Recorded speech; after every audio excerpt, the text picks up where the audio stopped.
What's up, guys? This was the last day of the tour. You could see the updrafts in the clouds really starting to develop, really starting to explode throughout all of South Texas, Oklahoma, Kansas. That whole area was under a watch the whole time. We were stationed just east of Childress, Texas well, you'll see a picture of me in Floydada, Texas in a second. There you go. Just sitting put, waiting for the storms to develop. There's me again, throwing the football around with the group. You could see the clouds really starting to develop. You could see the updrafts really starting to get strong. You could see the anvil start to develop. You could see the overshooting tops, which were the telltale signatures of really explosive updrafts and really strong storms about to develop. And you see the whole list of it basically start to occur. This is the point where the storms really started to develop. You could see the shelf clouds start to develop as well. The wall clouds eventually, later on, as you'll see further in the video. These were really, well, the sun was behind us, which was making the storm seem so dark, but they actually were very intense. This was the storm right here, I believe we started to target. This was the one we felt where we were positioned, because at that point, I believe there were some storms to the south of us, but they didn't really develop into anything. They didn't really have the upper level shear that could bring the rotation desired for tornadoes to form, but at the same time, the ones to the northeast actually did develop a storm or two. The big issue, of course, with those ones is they were out of our range. We weren't able to get to them. And by the time we had decided to chase them, we'd have to go through core-punching storms to get to them, and there was no guarantee they would still be there. And in addition to that, even if we had done that and gotten there, there's a good chance that if a storm we were chasing here further south was to develop, we would be out of range chasing one that was already in progress.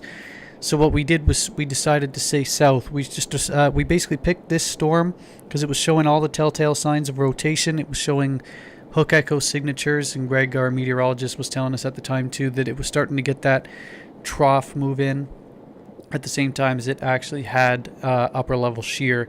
So the ingredients were all there. We thought this one here, of course, being the last day, and at this point we'd only seen one of the smaller tornadoes, we thought this one here was going to be the one to drop quite the storm because it had all the ingredients. It had all of the signs. You could see everything start to develop in the video.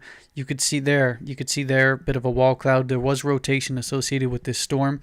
It had a tornado vortex signature for anyone who follows the Doppler radar well. There was the wall cloud. We were stationed on a bridge actually watching this storm at this point.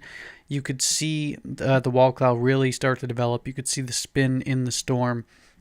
We were stationed on the bridge. Well, actually, Doppler radar here, you could see the blue mark. That was us. You could see the storms north and south of us. And this is eventually, after the storm didn't develop a tornado, we had to run through this storm going from East Texas, northeast Texas up to Oklahoma. So we were traveling in a northeast direction over the highways. And we had to core punch through that massive line on both directions that you just saw. And this was the result. Extreme rains, extraordinary rain. And it was a lot of fun driving, but you did feel for the people that have to live here because as you've seen, I'm sure if you follow the news, this whole area, Texas, Oklahoma, Mississippi, that whole region, they are continuously under extreme flood waters, and they will be for quite some time. They've had at least some good weather recently to dry out. Hopefully it continues for them. But this was basically what they had to go through for almost a month on end in multiple parts. This was I-35. We were traveling north. We had to get back to Oklahoma City because a lot of the people were leaving for flights that night, so we were traveling through this rain. Johnny and I didn't have to leave till the next morning, so it wasn't a big concern for us, but some did, so we were traveling through the rain. Luckily for us, our drivers, Mike and Jason, superbly skilled, very experienced, so they knew how to drive right through this, and a lot of the other people are doing it too, because I'm sure they're used to this level and magnitude of storms. Quick back, because I never really got to finish the thought. If you saw the pictures earlier when the wall clouds were developing, we were stationed on the bridge waiting there. We actually had a police officer come up behind us, park behind us, and we thought we were going to get shit for it. He comes over, and we were expecting, like, get off the bridge, what are you doing up here? But he just asked us what was going on. He's like, that storm looks rather menacing, looks pretty intense. You think there's going to be a tornado out of it? You think I should, take measures to make sure people are going to be okay? And we said, well, yeah, but we're not sure at this point there is going to be a tornado, because the thing on the Doppler looked extremely intense, but then at the point where the cops showed up, it was starting to die out. It was reaching that colder area of the air where it didn't really have the inflow ingredients needed to keep it going. So the cop's just like, he looks at the radar, we tell him what we think's going on, and he's like, okay, carry on. So we were just watching the storm on the bridge until it started to die out. And once it died out, like I said, we are going back on the I-35, and this is what we ran into. At this point here, most of the storms that we were chasing, when we were chasing them earlier, they were single cells, which you need for tornadic development. Like, they can form in squall lines, of course, but it's less frequent, and they're usually rain wrapped and less intense. Don't quote me on that, because of course there's exceptions. But at that point, they were merging into a squall line instead of being individual cells. So, and plus it was getting dark, so at that point we had decided that that was probably going to be it for our chasing day. So we decided to pull the plug and head north, head back to Oklahoma City, do our last sort of meet up and greet, say bye, like, shoot the shit, have alcohol with each other. It was fun. We had to travel through this, of course, and it was quite the adventure. A lot of the separate points throughout the way there were tolls, so when we had to actually get the money out for the tolls, we got completely bombarded by extraordinary rain. On the I-35 crossing into Oklahoma, we actually had to cross over the Red River, which at that point was above flood stage, and as of early June when I'm making this commentary, I believe it still actually is above flood stage. So that's how much rain that the whole area had gotten in that short a time. It's absolutely insane, the magnitude of rain that area has been getting.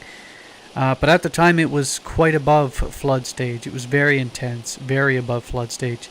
I don't think you see it in the video, but you could see it start to get dark too, which at that point was starting to really sink in that this was not the easiest of driving conditions. It was quite intense. But that was it. This was the second stage, of course, as I alluded to earlier. The first part, when we were getting in position to chase these storms here, was the original video of, and I'll link it. It was the original flash flood that we got caught in. So day 8, although it didn't actually produce a tornado, it produced some wicked lightning and extraordinary rain that you would never see in like southern Ontario, Canada, where I'm from. Well, you will every once in a while, but the average storm we get up there just pales in magnitude, and that's basically what we punched through the whole way. Just this extraordinary mass of green and yellows and even reds at some points. And you'll see another picture in a second or two at the end. But that's it. I enjoyed the hell out of this trip, even though we didn't catch the tornado.